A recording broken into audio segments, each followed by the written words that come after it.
Alright, welcome back ladies and gentlemen to the Chupacabra Tutorials channel. I'm your host Larry, and today I'm going to show you how you can change the settings on your phone so that you can enable it to transfer files on and off of it onto your computer, your Mac, whatever. And it's actually pretty easy. So the first thing you do is plug that bad boy in, and then you can pull down this top screen here, and then at the bottom of your notifications tray is something that says Android System charging this device via USB. Just go ahead and tap on that, and then tap it again for more options.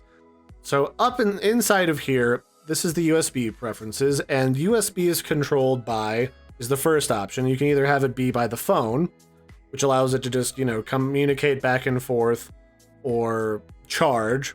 You can have connected device be the one that controls it. This is useful for development purposes. You can do app testing, all of that stuff. So your main computer is the one controlling your phone to get diagnostic data, or to jailbreak in some cases if that's what you're into. And then down here you have file transfer, which is the one that we want.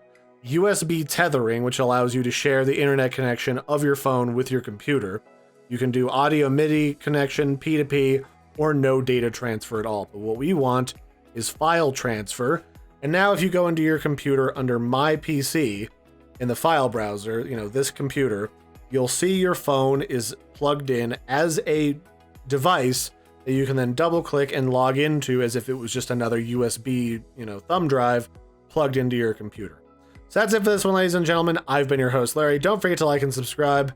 This has been how to change your USB preferences on your phone in order to make it so that you can file transfer to and from your PC, so that you can get things like your photos, videos, whatever, off of it and edit them or do whatever you want with them on your computer. So if you have any questions about this process, you want me to clarify anything, feel free to drop those in the comment section below. Until then, I've been your host, Larry. Don't forget to like and subscribe, and bye, everybody.